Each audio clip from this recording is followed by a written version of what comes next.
Hey everybody, welcome back to my channel. मैं हूं अनुज, आपका फ्रेंड। दोस्तों, आज मैं स्टार्ट कर रहा हूं फिगर्स ऑफ स्पीच का सीरीज़। ऑलराइट, ये है मेरा पहला दिन जिसमें मैं आपको बताऊंगा फिगर्स ऑफ स्पीच का डेफिनेशन कितने होते हैं, ठीक है, कक्षा 12 में यूपी बोर्ड में, ठीक है, और सिमिली का डेफिनेशन और बहुत सारे एग्जाम्पल के साथ कि आप कैसे पहचान करोगे, ठीक है। सो सबसे पहले मैं आपको बता दूं, ये जो मैंने लिखा है फिगर्स ऑफ स्पीच, इसका करेक्ट उच्चारण होता है, ये देखिए मैंने लिखा हुआ है फिगर्स, लास्ट में जेड है और पहले वाले सिलेबल पे क्या है, ये स्ट्रेस, ये देख रहे हो स्ट्रेस का चिन्ह है ये, ठीक है। तो ये हो जाएगा फिगर्स, और इसको ऑफ नहीं बोलना है, इसको बोलना है आव, ठीक है। ये है स्पीच, फिगर्स ऑफ स्पीच। अगर एस हटा देंगे तो फिर हम यहाँ से ज हटा देंगे तो क्या बोलेगा आप, फिगर, आर नहीं बोलेंगे, ठीक है, फिगर, ठीक, फिगर ऑफ स्पीच। लेकिन यहाँ पे एस है तो हम बोलेंगे फिगर्स ऑफ स्पीच। इसका क्या मतलब होता है, इसका मतलब होता है अलंकार। अलंकार क्या होता है, अलंकार अगर हिंदी में बोलें तो काव्य की शोभा बढ़ाने वाले को अलंकार कहते हैं, ठीक है। अंग्रेजी में है कि किसी भी सेंटेंस में जान डाल देना, ठीक है, उसको बढ़ा चढ़ा के बोलना और जान डाल देना, एक खूबसूरत बना देना उस सेंटेंस को। देखिए मैंने इसका डेफिनेशन लिखा है, किसका, फिगर्स ऑफ स्पीच का डेफिनेशन है कि a word of phrases used in a non-literal sense in order to produce a greater effect. Alright? A word or phrases used in a non-literal sense in order to produce a greater effect. Alright? कहने का मतलब है कि एक शब्द या फिर कह सकते हो कि phrases यूज किया जाता है non-literal सेंस में। non-literal का मतलब होता है दोस्तों कि ये सब हमेशा बेसिक वर्ड्स नहीं लेते हैं, काफ़ी सुंदर वर्ड्स लेते हैं ताकि सेंटेंस में जान आ सके, बहुत ही बेहतरीन वर्ड्स चूज करते हैं अलंकार, ठीक है। तो चलिए स्टार्ट करते हैं। सबसे पहले मैं आपको बता दूं कि कक्षा 12 में यूपी बोर्ड में कितने अलंकार होते हैं। तो मैं आपको बता दूं कि 7 होता है, ठीक है। देखिए मैंने लिखा है, इन 7 का दोस्तों हमें से बहुत ही कम लोग सही उच्चारण जानते हैं, लोग गलत ही पढ़ा देते हैं, ठीक है, कि इसका उच्चारण जो है, उच्चारण जो करते हैं बड़ा ही डिफिकल्ट है, ठीक है। तो मैं आपको बताता हूँ, ठीक। उसके बाद मैं सिमिली डिस्कस करूँगा आपके साथ, ठीक है। तो ये रहा पहला जो हमारा अलंकार है, ये है सिमिली, ठीक है। ये देख रहे हो पहले वाले सिलेबल पे स्ट्रेस है, हिंदी में उच्चारण लिखा है मैंने, ये क्या है, सिमिली, सिमिली, ठीक है। इसको कैसे प्रोनाउंस करेंगे, सिमिली। तो इसको क्या बोलते हैं, ये होता है उपमा अलंकार, ठीक है। हिंदी में इसका मतलब होता है उपमा अलंकार। ऑलराइट, सेकंड है, सेकंड आप कैसे प्रोनाउंस करते हो, ये देख रहे हो पहले वाले पे स्ट्रेस है। देखिए इसके 2 उच्चारण होते हैं। पहला जो है ये देखिए मैंने लिखा हुआ है, तो इसको मेटाफोर नहीं पढ़ेंगे, इसको बोलेंगे मेटाफोर, मेटाफोर, मेटाफोर। ऑलराइट, या आप बोलोगे मेटाफोर, ये देख रहे हो फो, ठीक है। ये 2 बिंदी है, मतलब यहाँ पे थोड़ा सा रुकना है। ये देखो कैसे कैसे आप प्रोनाउंस करेंगे, मेटाफोर, मेटाफोर, या आप बोलो मेटाफोर, आर साइलेंट है, ठीक है। इसका क्या मतलब होता है, ये होता है रूपक अलंकार। अगर हिंदी में बात करें तो ये होता है रूपक अलंकार, ठीक है। तीसरा क्या है, तीसरा हमें से बहुत सारे ऐसे लोग हैं जिसको बोलते हैं हाइपर बोल बोल देते हैं, है ना। लेकिन दोस्तों ये हाइपर बोल नहीं होता है, देखिए मैंने यहाँ पे हिंदी में लिखा हुआ है। तो दोस्तों ये होता है हाइपरबोली, हाइपरबोली, हाई, उसके बाद प पे स्ट्रेस है, ये देख रहे हो प पे में रुकना है, हाइपरबोली, हाइपरबोली, हाइपरबोली, ठीक है। तो आपको हाइपरबोल नहीं बोलना है। हाइपरबोली को अगर हिंदी में बात करें तो इसका मतलब होता है अतिशयोक्त, यानी बढ़ा चढ़ा के बोलना किसी भी सेंटेंस को, ठीक है। और जो चौथा हमारा है, ये देख रहे हैं, कुछ लोग इसको बोलते हैं ऑक्सोमोरन। तो दोस्तों ये ऑक्सोमोरन नहीं होता है, ये मॉ पे स्ट्रेस है, ठीक है, मॉ पे स्ट्रेस है, इसका मतलब होता है, ये देखिए मैंने हिंदी में लिखा है, और यहाँ पे ये सेकेंडरी स्ट्रेस है और ये प्राइमरी, ठीक है। तो आप देख रहे हो इसको कैसे प्रोनाउंस करेंगे, ये ऑक्सीमोरॉन, ऑक्सीमोरॉन, ये देख रहे हो करेक्ट उच्चारण यही है दोस्तों, ये ऑक्सोमोरन नहीं होता है, ये होता है ऑक्सीमोरॉन, ऑक्सीमोरॉन। इसका जो हिंदी अर्थ होता है विरोधाभास। अगर हिंदी की बात करें तो हिंदी आप छोड़िए। 5वां जो है, ये देखिए, हमें से बहुत सारे ऐसे लोग हैं जिसको प्रोनाउंस करते हैं पर्सोनिफिकेशन, पर्सोनिफिकेशन, है ना दोस्तों। ये पर्सोनिफिकेशन नहीं होता है, इसका करेक्ट उच्चारण है, देखिए यहाँ पे लिखा है मैंने ये। तो क्या कैसे प्रोनाउंस करेंगे आप, पर्सोनिफिकेशन, पर्सोनिफिकेशन, ये देख रहे हो के पे ही स्ट्रेस है, ठीक है। यहाँ पे मैं ये लाउड बोलना है, इसका कहने का मतलब है कि यहाँ पे रुकना है आपको, ठीक है। तो कैसे बोलेंगे आप, पर्सोनिफिकेशन, पर्सोनिफिकेशन, ठीक है। तो ये हो जाएगा पर्सोनिफिकेशन, ठीक। इसका मतलब होता है मानवीकरण, अगर हिंदी में बात करें तो, ठीक है। छठवां क्या है, हमें से बहुत सारे लोग हैं जिसको बोलते हैं एपोस्ट्रॉफी, है ना। तो दोस्तों ये एपोस्ट्रॉफी नहीं होता है, इसका जो करेक्ट उच्चारण है, देखिए ये प पे स्ट्रेस है, ये देख रहे हो स्ट्रेस का सिंबल है, तो ये क्या हो जाएगा, देखिए मैंने हिंदी में लिखा है, ये आधा अ है, अ के नीचे ह्रस्व का चिन्ह है यानी हलंत का चिन्ह है, और इसको यहाँ पे ज़्यादा नहीं रुकना है जहाँ पे ये अ है, ठीक है, ठीक है। तो कैसे आप प्रोनाउंस करेंगे, अपास्ट्रफी, ये देख रहे हो, अपास्ट्रफी, अपास्ट्रफी, एपोस्ट्रफी नहीं, अपास्ट्रफी, इसका मतलब होता है संबोधन, ठीक है। और जो लास्ट है सातवां, देखिए वैसे तो ये होते हैं 25-26 ठो, लेकिन कक्षा 12 में जो यूपी बोर्ड में है ये 7 ही होते हैं, ठीक है, और यही मेन है, ठीक। तो इसको कैसे प्रोनाउंस करते हो दोस्तों आप, ये हमें से बहुत सारे ऐसे लोग हैं जो काफ़ी गलत प्रोनाउंस करते हैं इस वर्ड को भी। पहले वाले पे सेकेंडरी स्ट्रेस है, ये यहाँ पे रुकना नहीं है, रुकना कहाँ पे है, प पे, क्योंकि ये प्राइमरी स्ट्रेस है। देखिए मैंने हिंदी में लिखा है, तो इसको आपको ओनो नहीं बोलना है, इसको बोलना है आना, आनामाटोफियर, आनामाटोफियर, आनामाटोफियर, देख रहे हो, फिर यहाँ पे रुकना है आपको। इसका जो हिंदी होता है, ये होता है ध्वन्यात्मक अलंकार, ध्वन्यात्मक अलंकार, ठीक है। तो दोस्तों अब स्टार्ट करते हैं। सबसे पहले बात करेंगे सिमिली की, ठीक है। सिमिली, ये देख रहे हैं, सिमिली, स पे छोटी की मात्रा, म पे छोटी की मात्रा, यानी ह्रस्व स्वर का साउंड है यहाँ पे, ठीक है। तो ये देखिए मैंने अंग्रेजी में सिंबल लिखा है, इसी को देख के मैं पढ़ रहा हूँ इसको, सिमिली, सिमिली, इसका मतलब होता है उपमा। दोस्तों आप जुड़े रहें, आपको इतने उदाहरण बता दूंगा कि आपको सिमिली आप भूल नहीं पाएंगे, ठीक है।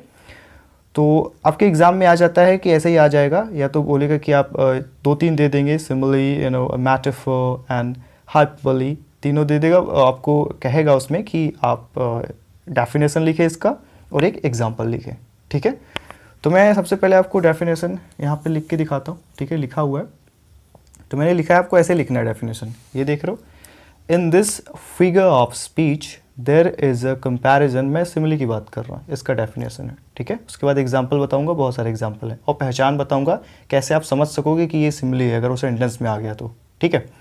तो ये है, in this figure of speech there is a comparison, there is a comparison between two objects of different kinds that are similar at least in one point, and it is introduced by words as and like and so and as, alright।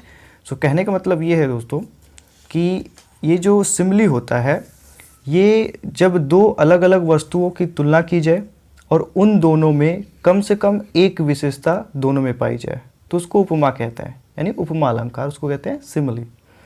नहीं समझ में आया, कहने का मतलब है कि जब भिन्न भिन्न प्रकार की दो वस्तुओं की तुलना की जाए, ठीक है, ये पहचान है, दोनों वस्तुओं का कम से कम एक बात में समान हो, एक बात में समान हो, ठीक है। और इस सिमिली में आप सेंटेंस में आपके आएगा सो, ये देखिए मैंने यहाँ पे लिखा हुआ है कि ये इंट्रोड्यूस किया जाता है सिमिली, सो आएगा, एज आएगा, लाइक आएगा, ऐसे किसी एक का भी प्रयोग हो सेंटेंस में, तो आपको समझ जाना है कि ये सिमिली है, ठीक है। ये एज, लाइक, सो, एज, समझ रहे हैं।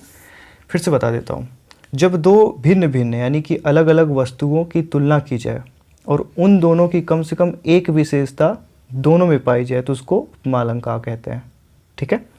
मैं उदाहरण से समझाता हूँ, देखिए मैंने यहाँ पे उदाहरण लिखा हुआ है, ऑलराइट, ये नाउ विजिबल होगा, ठीक है। तो मैंने यहाँ पे लिखा है एग्जाम्पल, ठीक, देखिए एग्जाम्पल को भी ऐसे बोलते हैं, एग्जाम्पल, ठीक। ये देखिए सिमिली, तो इसकी पहचान फिर से मैं आपको बताता हूँ। सिमिली का पहचान वाक्य में कैसे करोगे आप, लाइक, एज, सो या एज, इन चारों में से कोई भी अगर एक सेंटेंस में है तो आपको समझना है कि वो सिमिली है।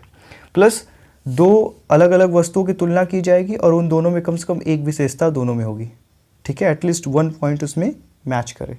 क्लियर, चलिए स्टार्ट करते हैं। ये देखिए मेरा पहला है सेंटेंस, आपने डेफिनेशन लिख लिया, अब बात करते हैं सेंटेंस की। तो मैंने यहाँ पे लिखा हुआ है, तुलना कर रहा हूँ मैं, our soldiers are as brave as a lions, ठीक है। थोड़ा सा आपको उच्चारण समझने में दिक्कत होगी, चलो आपके उच्चारण में बोलता हूँ। जैसे ये लिखा हुआ है, our soldier are as brave as lions, है ना। तो ये किससे तुलना की जा रही है, शेर से तुलना की जा रही है। शेर भी ब्रेव होते हैं और हमारे जो सोल्जर्स होते हैं वो भी ब्रेव होते हैं।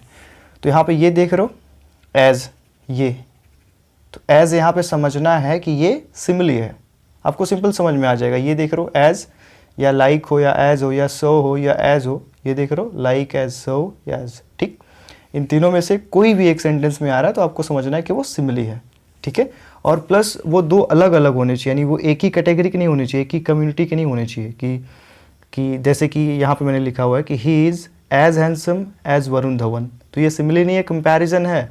लेकिन आप देख रहे हो ये वरुण धवन है और ये भी एक आदमी है, तो एक कैटेगरी का नहीं होना चाहिए, एक कम्युनिटी का नहीं होना चाहिए, ठीक है। तो यहाँ पे क्या लिखा है, our soldiers are as brave as a lions. देखिए ये जो एस आ रहा है न के बाद इसको जेड पढ़ना है, ठीक है। तो ये क्या है, लायंस, ठीक। तो आप समझ गए, एज आपको पहचान लेना है कि सिमिली है, ठीक। दूसरा मैंने लिखा है निकिता सिंग्स, देखिए अभी सिंग्स नहीं होता है, होता है सिंग्स, ठीक है। अगर ये सब आपको समझना हो तो आप प्लेलिस्ट में जाएं, एस का साउंड देखें कि एस का साउंड कब स, कब ज और कब इज होता है, ठीक है। तो ये लिखा है निकिता सिंग्स लाइक कुकू, ठीक है। कुकू मतलब कोयल। तो यहाँ पे क्या तुलना की जा रही है कि जो निकिता है वो एक कुकू की तरह, या नो कोयल की तरह गाती है, ठीक है। तो ये भी यहाँ पे देख रहे हो लाइक आ रहा है, ये देखो समझ में आ रहा है, ये देखो ये सिमिली की पहचान है, ठीक है, सिमिली, ठीक। तो Nikita sings like a cuckoo, तो यानी यहाँ से कुकू की तरह वो गाती है, ये कंपैरिजन किया जा रहा है, ठीक है। और दोनों अलग अलग कैटेगरी के हैं, ठीक। और यहाँ पे लाइक आ रहा है तो क्या हो गया, सिमिली, ठीक। अगला है कि ही फाउट लाइक अ लायन, ठीक है, जैसे शेर लड़ते हैं वैसे ही वो लड़ा, ठीक है। तो यहाँ पे क्या आया, ही फाउट लाइक अ लायन, ये देखो लाइक बहुत ही ईजी है सिमिली पहचान, ठीक है। तो ही फाउट लाइक, बस लाइक देखना है, समझ जाना है कि सिमिली है, ठीक। अब कन्फ्यूजन बता रहा हूँ, देखिए यहाँ पे लिखा है, मैंने इसको बॉक्स किया है, ये इज इट विजिबल, या so he is as handsome as Varun Dhawan, तो यहाँ भी कंपैरिजन है ना। बट कंपैरिजन तो है, इसको देखिए दोस्तों, जो मैं कंपैरिजन बोल रहा हूँ उसको कंपैरिजन नहीं बोलते और कंपैरिजन नहीं बोलते हैं, उसका जो करेक्ट उच्चारण होता है कंपैरिजन, तुलना, जिसका हिंदी अर्थ होता है, ठीक है। तो ये भी एक आदमी है और प्लस ये भी एक आदमी है, तो दोनों एक ही कैटेगरी के नहीं होने चाहिए, समझ रहे हैं आप। यहाँ पे आप ये बोल सकते थे कि he is as handsome as a prince, prince मतलब राजकुमार, वो वाला, ठीक है। तो होता तब वो सही होता, लेकिन ये यहाँ पे कंपैरिजन है बट सिमिली की पहचान नहीं है, वो सिमिली नहीं है, क्योंकि उसमें बोला था कि दो अलग अलग वस्तुओं की तुलना की जाए और उन दोनों में कम से कम एक विशेषता दोनों में पाई जाए, ठीक है। लेकिन वो यहाँ पे नहीं दिख रहा है, ठीक। और देख लेते हैं, कुछ और हैं ये, तो कुछ सिमिली के कुछ और एग्जाम्पल, ठीक है। जैसे है कि his language is a sweet like Honey, ठीक है, कि जो उसकी भाषा है वो एक हनी की तरह स्वीट है, ठीक है, सिमिली। फिर यहाँ पे देख रहे हैं ये भी लाइफ इज़ लाइक, आपको यही बस पहचान करना है, लाइक, ठीक है। लाइक आया, लाइक एज सो, ये देख लो लाइक एज सो, ये तीनों में से कोई भी एक आ रहा समझ जाना है आपको सिमिली है, ठीक। तो ये भी देख रहे हो, ये भी मैंने लास्ट में लिखा हुआ एक, ये देख रहे हो, she moves like a deer, जैसे कि डियर जो होते हैं उनकी जो मूव होती है काफ़ी यूनिक वे में चलते हैं, वो कब निकल जाएंगे पता नहीं चलेगा, ठीक है। तो यहाँ पे भी तुलना की जा रही है हिरन से कि एक हिरन की तरह ये मूव्स करती है, मूव्स, ठीक है। ये भी देखिए जो ऐसे ये मूव्स नहीं, इसको मूव्स पढ़ा जाएगा। तो बस ये देखना है, लाइक एज जितने भी आएंगे देख रहे हैं, फिर से आप स्क्रीनशॉट लेना चाहें तो ले लें, ठीक। सो ये वीडियो काफ़ी होगी, पार्ट 2 में मिलते हैं मेटाफर के साथ और बहुत सारे एग्जाम्पल के साथ, ठीक है। हो सकता है कि उसमें क्वेश्चन भी आपको बताऊँ, ठीक है। सो दोस्तों अगर वीडियो अच्छी लगी हो तो लाइक करें, कमेंट करें, मिलते हैं नेक्स्ट वीडियो में। Till then take care, thank you so much.